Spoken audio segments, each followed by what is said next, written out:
cura e libertação, porque não precisa de libertação. Misericórdia, né, irmãos? Então, eu posso deduzir que já estão todos prontos o grande dia do arrebatamento, porque eles vão ser chamados bem-aventurados.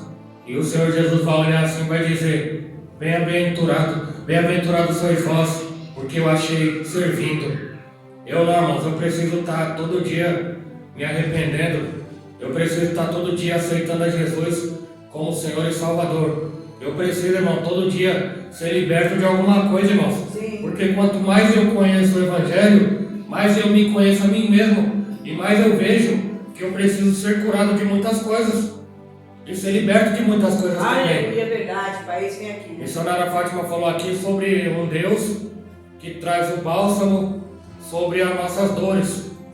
Verdadeiramente Deus é Pai e Ele não quer ver nenhum dos seus filhos sofrendo. Sim, Pai. É verdade. Mas como eu costumo fazer, eu volto a questão para nós. Eu não volto a questão para você, eu volto a questão para nós. Muitas pessoas nos causam dores e sofrimentos, na verdade, tristeza. Mas e nós? Será que nós somos a causa da dor de alguém? Meu Deus. Será que nós causamos tristeza em alguém? Irmãos, é culto de libertação e quem está aqui sou eu e você. Aleluia. Na verdade, então, irmãos, é necessário, se nós queremos ir para o céu e se nós queremos também que aqueles que nos rodeiam vão para o céu também, nós temos que vigiar em tudo isso. Tudo isso e muito mais além do que a gente nem sabe, nem imagina. Amém? Amém. Quero pedir para os irmãos, vamos ler aqui, irmãos, em Mateus capítulo 26.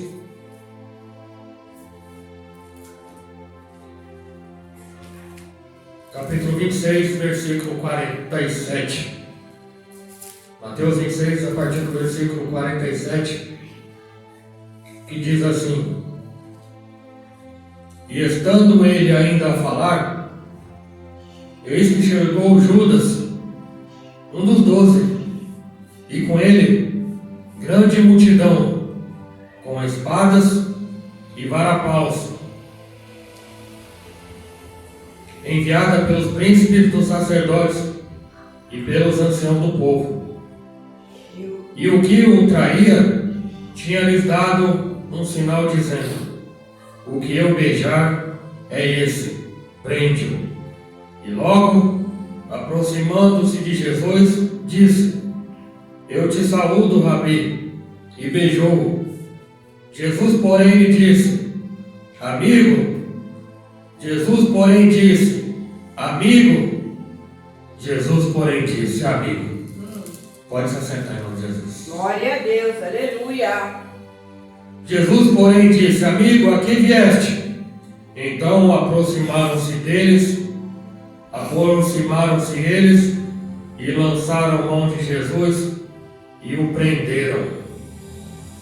Glória a Deus. Louvado seja nosso Senhor Jesus Cristo. Irmãos, o Senhor Jesus, Ele veio para libertar a humanidade e remir o pecado de toda a humanidade. Anteriormente, o Senhor Jesus subiu ao monte, a um lugar chamado Getsemane. Assentai-vos aqui, enquanto eu vou ali orar. Jesus, com tristeza na alma, e ele perguntou: Pai, se é possível, afasta de mim este cálice, mas todavia não seja o que eu quero, mas seja conforme o Senhor quer. E ali ele voltou e encontrou o discípulo dormindo. E ele disse: Mas vocês não podem velar nenhuma hora comigo? E ele disse: Vigiai e orai, para que não entreis em tentação. Na verdade, o espírito está pronto, mas a carne é fraca. Chegado o tempo e o momento oportuno de cumprir-se a Escritura no que diz respeito à captura do tal Filho de Deus, que os judeus já estavam perseguindo há muito tempo. Vai lembrar que teve um momento que o Senhor Jesus ele fugiu. Estavam correndo atrás dele para prenderem Ele fugiu e disse: não é chegado a hora. Isso comprova que é um tempo determinado para todas as coisas. E aqui, irmão, no Mateus 26, que está escrito que ele chegou ao momento de ser preso. Só que era necessário, se assim eu posso dizer, uma pequena colaboração. E quem colaborou neste caso? Um dos 12. E um desses 12, de nome Judas. Judas, ou Iscariotes. Judas Iscariotes fez, inclusive, o que era para ser feito. Nós não entendemos muitas coisas, principalmente a traição. Nós não entendemos a traição. Mas aqui o próprio Senhor Jesus disse: amigo, como é que pode? Alguém que está traindo e ainda recebeu por isso, o Senhor Jesus chamou de amigo. Aqui temos, irmãos, o relato de alguém que pregou a palavra e cumpriu a palavra. Alguém que pregava a palavra e praticava a palavra que pregava. Ele disse: orai pelos seus amigos, mas principalmente pelos seus inimigos. E qual de nós vai chamar o inimigo de amigo, face a face? Será que eu, como cristão, se assim eu me autodenomino, eu vou chegar para o meu inimigo e dar comida para ele comer? Eu vou chegar para o meu inimigo e dar bebida para ele beber? Eu vou chegar para o meu inimigo, tiver com frio, eu vou dar roupa, um agasalho para ele vestir? Será que é isso que eu vou fazer diante do meu inimigo? Será que eu vou fazer diante do meu inimigo o que é muito difícil para nós? O quê? Chamar o inimigo de amigo. E aqui o próprio Senhor Jesus chamou: amigo, a quem vieste.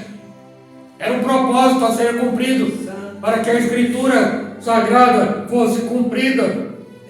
A traição de Judas diante do Senhor Jesus. A Bíblia diz que era um dos 12. Um dos 12 escolhidos. Pouco explorado no nosso meio, irmãos, é o porquê que Judas agiu desta maneira. Alguns que não vão concordar porventura que Judas Iscariotes era o que tinha mais fé. Sim, Judas Iscariotes era o que tinha mais fé. Por quê? Porque ele acreditava verdadeiramente que Jesus era o Filho de Deus. Ele acreditava verdadeiramente nas palavras de Jesus. Ele acreditava verdadeiramente que o Senhor Jesus seria Rei dos Reis e Senhor dos Senhores eternamente. Sendo assim, diante da proposta de entregar Jesus, ele pensou consigo: vou ganhar um dinheiro fácil. E aí que está o problema de muitos da nossa geração. Muitos da nossa geração que quer a facilidade, quer ganhar dinheiro fácil. Mas lembre-se, ganhar dinheiro fácil é dinheiro sem futuro. Entregou Jesus por 30 moedas. Mas qual a motivação? Qual o pensamento de Judas? Judas acreditava que Jesus faria ali um grande feito, que o Senhor Jesus faria ali um grande milagre, que Jesus ali, sendo Filho de Deus, ia pedir: Pai, dá ordem aos seus anjos a meu respeito e não permita que eles me prendam. Creio eu que esse era o pensamento de Judas. E Judas na sua mente pensou: está aqui um dinheiro fácil que eu vou ganhar, porque Jesus não vai deixar-se ser capturado. Só que ele estava terrivelmente enganado. Era necessário que isso acontecesse. Era necessário que Jesus se entregasse à morte para morrer na cruz do Calvário por amor a mim e amor a você, para rasgar o espírito de dívida que nós tínhamos diante de Deus Pai Todo-Poderoso. Era necessário que isso acontecesse. E Judas Iscariotes foi usado, irmão. Judas Iscariote foi usado para cumprir o propósito da salvação da humanidade e do pecado de todo mundo. Santo, aleluia. Mas a traição, ela soa tão mal aos nossos ouvidos, não é verdade? A traição é algo muito ruim e horrível. Cumpre-se aquele ditado que nós conhecemos: só Deus conhece o coração. E é uma verdade. Eu não conheço o coração de ninguém. Minha esposa tem um ditado que ela diz: coração de gente é terra que ninguém pisa. Ou seja, o coração do homem nós não conhecemos. A Bíblia diz que o coração do homem é o mais enganoso de todas as coisas que Deus criou. Santo Deus. Ou seja, eu não conheço o coração do próximo e não conheço o meu próprio coração, que a Bíblia chama de enganoso. E por que eu estou me referindo a isso? Porque Jesus, o Cristo, ele conhecia o coração de Judas. E por ele conhecer o coração de Judas, ele deu uma qualidade para Judas: amigo. Como é que chama alguém que acabou de trair de amigo? Primeiro, porque ele é Jesus. Segundo, porque ele é o Cristo eterno. Terceiro, porque ele é amor e misericórdia. Aleluia. E outra, ele sabia que Judas estava sendo usado pelo próprio Deus. Poderoso. A Bíblia diz, irmãos, que se o diabo soubesse que a crucificação de Jesus traria salvação, ele não teria crucificado Jesus. Se o diabo soubesse que na morte de Jesus ele venceria a morte, eles não teriam matado Jesus. Oh, Espírito. Pai. Mas fica a palavra que soa mal aos nossos ouvidos: a traição. Traição para nós é muito ruim. A traição ela se torna pior ainda quando se trata e acontece no âmbito matrimonial. A traição, a infidelidade conjugal, onde ali se perde a credibilidade e o respeito. Alguém para trair a esposa ou o marido é sinal não de que não ama mais, é sinal de algo que vem acontecendo há tempos e tempos, e é só Deus que sabe da minha, da sua vida e da vida de todos os casais espalhados pela face da terra. É Deus que sabe. Mas um dos primeiros sinais de que isso provavelmente possa acontecer ou tenha acontecido é a falta do respeito. Eu costumo dizer, irmãos, que nós não respeitamos a nossa esposa, ou eu não respeito a minha esposa porque eu só tenho uma, e graças a Deus por isso. Eu não respeito ela apenas porque é minha esposa. Eu respeito ela primeiramente porque foi feita a imagem e a semelhança de Deus. Eu amo ao meu próximo como a mim mesmo. Então eu amo a minha esposa primeiramente porque ela é o meu próximo, feito a imagem e a semelhança de Deus. Aleluia, glória a Deus. E em segundo lugar, porque Deus me emprestou, se assim eu posso dizer, para ser o cabeça dela, ou seja, para ser o marido. Santo. Então eu respeito, inclusive por isso também. Mas a traição ela começa muito antes da tal infidelidade conjugal, que pode ser não apenas física, não apenas se consumar num leito, onde quer que seja, não apenas pelo ato da traição que nós sabemos aqui. O que eu quero me referir aqui, eu não quero dizer com palavras claras. Falta de respeito. E alguém que falta com respeito, ela faz coisas, muitas vezes, que acha que está oculto e escondido, mas que ela está pouco se importando com o que a outra pessoa vai achar, e principalmente no que diz respeito ao seu cônjuge, seja marido ou seja esposa. Um dos dois, ou ambos, já não estão mais preocupados com o que o outro vai achar. Isso é a total falta de empatia, que infelizmente e consequentemente acarretará numa chamada traição. Aí, pecado consumado, consequências sem tardar virão. Aqui, Judas traiu Jesus. Tanto é prova de que ele fez com outra intenção e não necessariamente que Jesus fosse preso, é que depois ele se arrependeu. Judas se arrependeu até o ponto de querer entregar as 30 moedas para aqueles homens que a entregou. Tão arrependido, com remorso terrível, Judas deu cabo à sua própria vida. Onde Judas está agora? Esse não é o meu departamento. Salvação é departamento de Deus. Uma coisa que eu sei, que Judas colaborou para que a Escritura fosse cumprida. Sim, pai. Traição.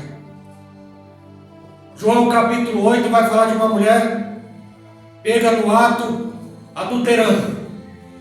Podemos dizer que ela foi pega com a mão na massa, ou com qualquer coisa que seja na massa. Porque ela foi pega no ato, em adultério, traindo. Adultério conjugal, traição. Mas ela era casada? Óbvio. Trouxeram ela, colocaram no meio daquela multidão. apresentaram ao Senhor Jesus. E agora, Jesus, o que nos diz?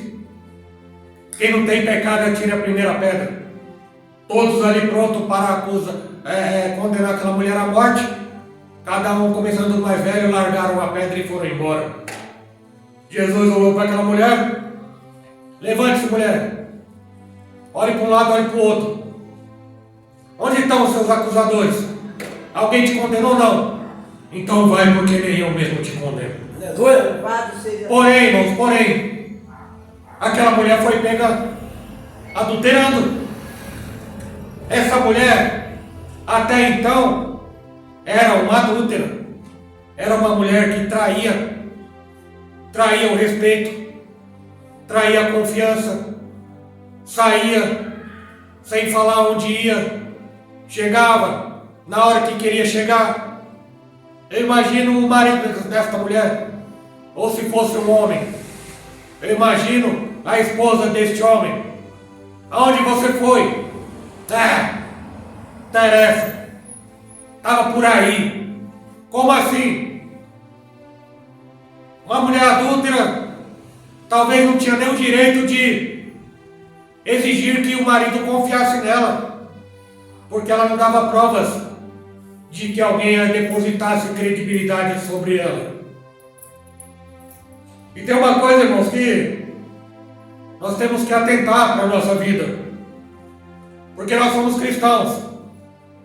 Eu sou obreiro na igreja, mas antes de ser obreiro na igreja, eu sou obreiro dentro da minha casa. Deus. Se eu não tenho filhos, a minha ovelha é a minha esposa. Um cuidando do outro, cuidando da nossa igreja, que é a nossa casa, o nosso lar. Quais os vínculos de respeito que eu tenho na minha casa? Que tipo de palavras que eu uso na minha casa? Qual que é o comportamento que eu tenho na minha casa? Será que eu dou lugar para desconfiança? Nós somos cristãos, e por que não falar a verdade? A Bíblia diz: não mintais uns aos outros. sim, Pai. Não entrará no céu aquele que ama e pratica a mentira. João 8,44. Quem ama e pratica a mentira tem por pai o diabo. Nós somos cristãos e nós dizemos que nosso pai é Deus. Quando nossas atitudes mostram que o nosso pai é outro, porventura, misericórdia. E por que dar lugar à desconfiança? Pessoas que fazem e mentem e juram de pé junto que não fazem. E muitas vezes a outra pessoa acredita, porque ela fala. Mesmo que seja mentira, mas ela fala que não está cometendo erro. Diferentemente de alguém que não faz, mas que deixa dúvida. Por que não ter a honestidade e a sinceridade de falar a verdade, para que não reste dúvidas, sabendo que a dúvida vem do diabo? Espírito Santo. Irmão, tem um ditado que diz: quem não deve, não tem. Pastor Fábio, que isso é hora de chegar em casa? Que houve? Eu estava no compromisso, estava na igreja, estava não sei aonde, demorou. Você sabe como é crente, né, irmã, minha esposa? Sabe como é, né? Os crentes é sem ordem e decência. Então, me perdoa tal, mas não foi por propósito. Eu acabo, eu dou uma rasteira no diabo. Por quê? Porque eu falei a verdade. Eu falei a verdade com a consciência limpa e tranquila. Eu estava em tal lugar, saí em tal hora, e não desviei nem para a direita e nem para a esquerda. Não dei uma desviadinha ali, não fiz uma visitinha por mão ali, não fiz coisa escondida ali, coisas que está oculta eu não vou te confessar. Não, eu falo a verdade para evitar problema primeiro com Deus. Porque nós falamos a verdade para evitar primeiramente problema com Deus. E mais do que ter problema com Deus, honrar ao Senhor que vê todas as coisas. Aleluia. Mas antes, irmãos, de ter que falar a verdade, por que não agir em verdade? Sabendo que eu vou ter que falar a verdade, então eu ajo em verdade. Eu vou em tal lugar. Tá bom. Vai com Deus, vamos orar e você vai. Tá, eu vou em tal lugar. Mas a pessoa que diz que ia em tal lugar, ela foi no outro tal, ela foi no outro tal, ela foi no outro tal. E alguém que está na sua casa ali esperando, está pensando que a pessoa foi em tal lugar. Não, ela foi em milhões de outros lugares. E não, justamente não foi no lugar que disse que ia. Você vê, irmãos, que as coisas, às vezes, quando ela é trazida à luz, ela é revelada. E às vezes as pessoas não entendem por que a outra perde a confiança nela. Ou pelo menos a credibilidade. Por quê? Porque não age na verdade. E às vezes a pessoa, irmãos, que mente muito, diz o ditado que quem mente muito acredita na própria mentira. Ninguém tem obrigação mais de acreditar em quem gosta de mentir. Porque basta uma mentira, irmão, para ninguém acreditar em mais nada do que você fala. É ruim, irmão. Alguém, irmãos, que é acusado de traição, de adultério, sem nunca ter feito. Mas é por causa das suas atitudes, é por causa das suas palavras, é por causa da sua gentileza, para não dizer um antônimo. E a pessoa vai jurar de pé junto que você está fazendo coisa errada, sendo que você não está fazendo coisa errada nenhuma. Aí eu pergunto para nós, para que dar lugar para essas coisas? Santo Deus. Por que não agir na verdade? Ah, irmão Fábio, mas eu não tenho controle sobre a outra pessoa. Mas eu também não tenho controle sobre a outra pessoa, do que ela vai fazer ou não vai fazer. Eu sou marido e eu sou pastor também. Eu gostaria muito de obrigar as ovelhas a fazer o que é certo. Assim como eu gostaria muito de obrigar, porventura, talvez como exemplo, a minha esposa a fazer o que é certo. Não que ela esteja fazendo o errado, mas eu não tenho controle sobre as outras pessoas. O que eu tenho é uma consciência limpa e tranquila de saber que pelo menos eu estou fazendo o que é correto diante de Deus e diante dela. Você vê, irmãos, que às vezes detalhes, e a nossa vida é feita de detalhes, e muitas vezes o milagre não chega na tua vida por conta de detalhes. Detalhes que muitas vezes são desprezados, detalhes que não são tratados, detalhes que não são pregados, detalhes que todos eles e muito mais além do que a gente imagina, tem também na Bíblia. Santo, aleluia. Mas a gente só quer trazer o contexto natural e mais conhecido. Você vê que eu estou trazendo um contexto aqui um tanto quanto diferente do que nós já ouvimos. Falando aqui da traição, os motivos de alguém achar que a outra pessoa está traindo. Mas a pessoa que trai, ela está se traindo a si mesma. A pessoa que trai a outra literalmente, ela não está ferindo só a outra pessoa, ela está se ferindo a si mesma. E aí podemos chamar essa pessoa de mau caráter ou sem caráter. Coisa que não se aprende na escola e muito menos na igreja. É coisa que já vem do berço, como diz o outro. Ou a pessoa tem caráter ou não tem. Traição, antes da pessoa trair a outra pessoa, ela já se traiu a si mesma. Traiu ao próprio Deus. Você veja um exemplo. Casal de namorados foi passear no Ibirapuera. Aí fizeram um acordo no começo do namoro. Fulano, nós vamos namorar, vamos. Você gosta muito de mim, gosta. Tá, vamos fazer um trato aqui. Você pode sair, você pode tomar um lanche, comer uma pizza com quem você quiser. Só não pode chegar lá na via de fato, porque isso só pertence a nós dois como casal. Você concorda? Concordo. Tá bom. Você só não pode ir lá nos atos. Tá bom, trato feito. Passou tempo depois, essa moça foi num acampamento, e tinha lá todo tipo de indecência, assim se eu posso dizer. Chamou o namorado para ir, não quis ir. Pode ir, eu não vou. Pode ir você sozinho. Porque eu confio em você e afinal de contas nós temos um trato. Tá bom, eu vou.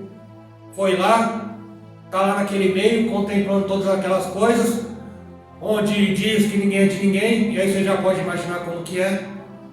Nas madrugadas, cada cantinho escondido tinha um casal, e aí por diante, ela lá. Quando de repente chegou um rapaz, forte, beneficiado pela beleza. Ela olhou e o rapaz falou: então, vamos ficar então junto, não sei o quê? Ela ficou tentada, ela ficou angustiada, ela ficou na dúvida, vai ou não vai? Foi quando veio na mente dela que ela tinha feito um trato, ela tinha feito um acordo com o namorado. Ela que tinha proposto o acordo, imaginando que fosse acontecer primeiro com o namorado, mas aconteceu primeiro com ela. Veja só como são as coisas.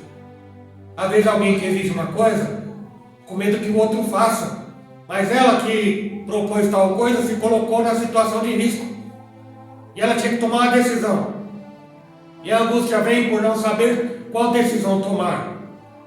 Ou eu satisfaço o meu desejo, afinal de contas esse cara é mais bonito que o meu namorado, ninguém aqui está vendo, muito menos ele, ou eu honro aquilo que nós fizemos tempos atrás, sendo que foi eu que propus.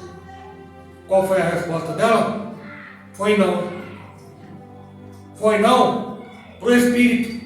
Em espírito ela disse não, e disse não também, mas a carne se arrependendo. Mas isso, irmãos, é questão de caráter.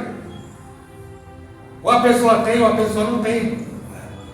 Porque além de trair o namorado, o esposo ou a esposa, ela ia trair-se a si mesmo naquilo que ela havia proposto outrora. Você vê, irmãos, que é um problema muito mais profundo do que a gente pensa ou imagina. Outros casos, por exemplo, alguém que está casado há muito tempo, por exemplo, não há ciúme mais. Alguém vai chamar ciúme de amor, mas a Bíblia diz que no amor não há ciúme e não desconfia mal. Mas a pessoa que já não ama mais sente ciúme terrível. Alguém vai dizer que é medo de ser traído. Não. Se não ama mais, está com medo de ser traído por quê? Porque a pessoa que está sentindo medo, ela, na verdade, ela não está com medo de ser traído. Porque para ela tanto faz. O medo dela é ser passado para trás. É o egoísmo. É o medo de ser enganado. É somente por causa disso. E aí, nunca quis saber de fulano, de ciclano. E por que naquele momento despertou o saber? O querer saber?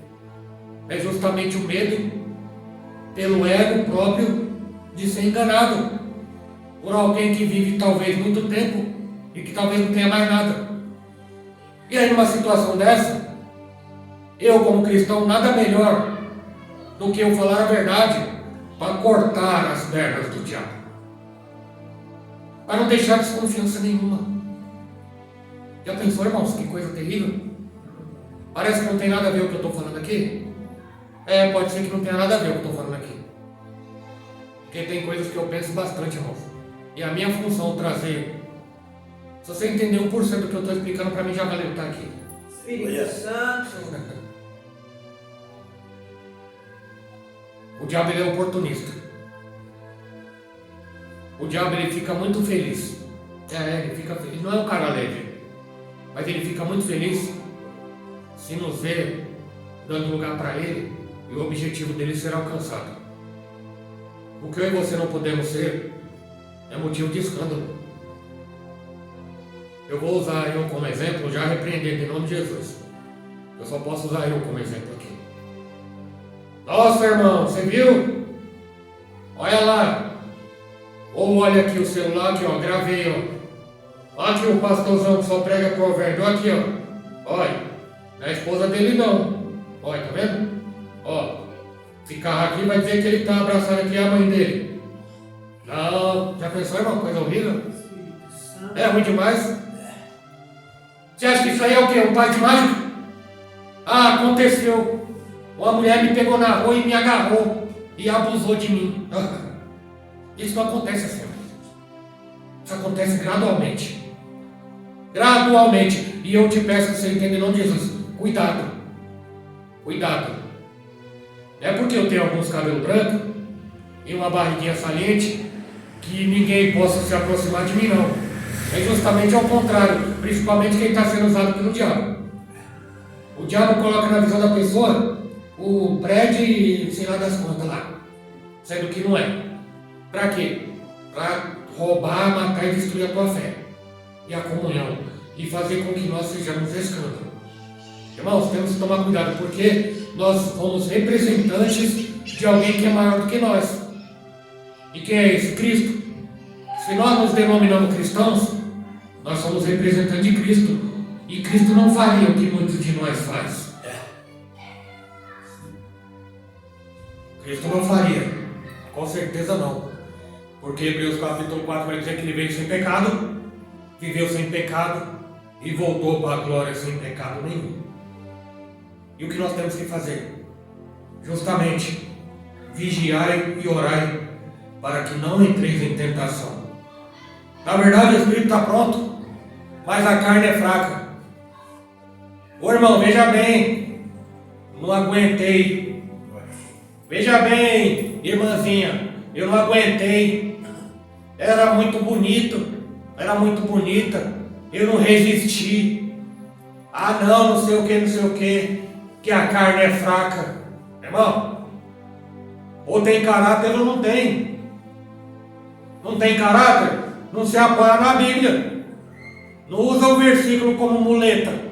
Ah, irmão, veja bem, quem não tem pecado, atire a primeira pedra. Paremos de nos apoiar e muletar na palavra de Deus como desculpa. A carne é fraca, mas o Espírito está pronto. Ah, você não resistiu, mas você é cristão, por que você não resistiu? Porque falta alguma coisa, tem alguma coisa errada ainda. Você está jejuando? Você está, como dizem, quebrando a carne? Você está exercitando o seu espírito para que ele seja mais forte do que a carne? Para que o seu desejo carnal não sobressaia sobre o espírito e pecar contra Deus? Então, e quanto a palavras? Ô irmão, veja bem, eu não controlo minha língua. Então a sua carne é fraca mesmo. E provavelmente, se você não se esforçar, vai continuar sendo fraca. Porque às vezes a gente fala o que a gente quer. E a gente inclusive responde o que não deveria ser respondido. A gente fala e não cumpre o que falou. E às vezes a pessoa vai desconfiar de você mesmo. A pessoa vai acabar desconfiando de mim. Mesmo sem fazer nada. Ah, você foi para onde? Ah, eu fui ali no Atacadão. Aí você chega e fala, não, eu fui lá no Extra da João Dias. Oh, mas não tem nada a ver um com o outro. Ah, mas é mercado do mesmo jeito. Não, não é para lá, o outro é para lá. O que você foi fazer lá? Então, irmãos, o diabo aproveita essas oportunidades para colocar a minhoquinha na nossa cabeça. É só exemplo que eu estou dando aqui, irmãos. Ah, não, irmão, mas veja bem. Alguém vai dizer, e se eu estou recebendo isso aqui agora porque alguém já disse? Irmão, veja bem. Eu não falei que ia lá porque eu fui lá e não te falei, porque você não ia gostar de eu falar que ia lá. Aí eu fui lá e não te falei, porque Deus sabe que o que eu ia fazer lá é uma coisa boa. E coisa boa, mesmo eu mentindo, Deus vai justificar. Olha que pensamento fértil, né, irmão? É uma conta que dá uma folha de caderno inteira, não é verdade? Não, eu vou fazer e eu vou mentir para um bem maior. Meu irmão, cuidado. Cuidado e cuidado. Porque o inimigo ele vai pegar esse detalhezinho, vai colocar fermento e a massa vai levedar e vai ficar bem grande. Oh, meu Deus do céu! É por isso, irmãos, que muitas coisas que estão sendo ensinadas por aí, a gente não pode dar crédito. Ah, tem a mentirinha santa. Santa? É. Mentirinha Satanás. A mentirinha do Satanás, só se for. Não tem mentira santa, irmão. Misericórdia. Fala a verdade. Falei a verdade uns para os outros. E não mentais. E glória a Deus por tudo. Você não está traindo seu esposo? Glória a Deus. Maravilha. Louvado seja Deus. Você não está traindo sua esposa? Seu marido, sua esposa? Glória a Deus por isso. Mas vamos viver harmonioso. Não nos traiamos a nós mesmos. Porque ao consciente e o subconsciente. Alguém que talvez não consegue dormir direito. Consciência pesada. É ruim. Pensando uma coisa. Sentimento de remorso. De culpa. Alguém vai dizer que o diabo que é o acusador. Não é o que a Bíblia diz para mim. Se expande se você quiser. A Bíblia diz que o acusador é o Espírito Santo de Deus. É o Espírito Santo de Deus que convence o homem do pecado, da justiça e do juízo. É quando eu peco, vem alguém e fala para mim, é erro, é pecado. Vai se confessar para Jesus, vai pôr o joelho no chão, se arrependa dos seus pecados, vai e não peca mais, como disse a mulher adulta. O diabo, você acha que ele vai te acusar do pecado que você está cometendo? É lógico que não. Ele quer que você peque, peque mais e mais e mais e mais, até chegar onde ele quer que você chegue. E onde o diabo quer que nós chegamos? Na ruína, na apostasia.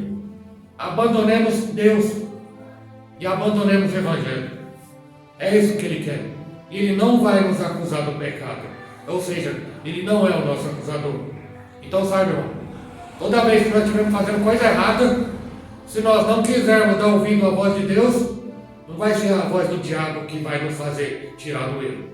Pelo contrário, ele vai colocar mais situações e circunstâncias para que continuemos no pecado e no erro e sempre achando que não tem problema nenhum.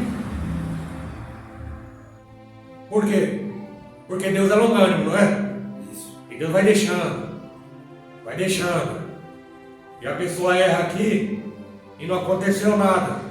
E a pessoa, nossa, eu errei isso, não aconteceu nada, então eu vou continuar nesse erro. Por quê? Porque Deus é longânimo. Vai deixando. E o diabo só alimentando, só abrindo a porteira e colocando os pratos. E alguém sem vigilância. E alguém sem oração. E vai indo. Até chegar a hora que puxa a corda. Aí pronto. Aí acabou, porque tudo há limite. Irmãos, uma vida cristã não é fácil não. Poucos são os que vão entrar no reino dos céus. É mais fácil passar um camelo no fundo da agulha do que um rico entrar no reino do céu. Eu diria aqui, para encerrar, que é mais fácil verdadeiramente um camelo passar no fundo da agulha do que nós, porventura rebeldes, não aceitando a palavra do Senhor. Amém? Glória a Deus. Glória a Deus. Entendemos? Louvado seja Deus. Aleluia. Ah, pastor Fábio, mas não é para mim. Pode ser para o jovem, irmã Helena. Pode ser para o filho. Pode ser para a filha. Pode ser, irmão, já para a pregação, que você tiver oportunidade. Está adquirindo conhecimento. Mas é como o Senhor mesmo falou. A palavra queira ou não queira, goste ou não goste, é para nós. É para a gente guardar. Porque de nós será cobrado. Por quê? Porque nós já ouvimos. Mesmo que a gente não esteja praticando o que foi dito aqui hoje. Mas vai de nós se nós praticarmos isso. eu dou risada assim para não chorar. Porque ai de mim, se eu fizer tudo o contrário do que eu acabei de pregar. Separação vai ser a consequência mais natural. Ficar triste vai ser a consequência mais natural. Mas sobrenatural vai ser a punição. Que não é a esposa que dá, e não é filho que dá, e não é o mundo que dá. A punição principal é o Senhor que vai dar. Jesus. Pode chegar o último dia onde cada um comparecerá ante o tribunal de Cristo. E serão abertos os livros. E nesses livros estarão escritos tudo que nós fizemos através deste corpo físico. Aleluia. Sinal e prova de que eu tenho que vigiar muito.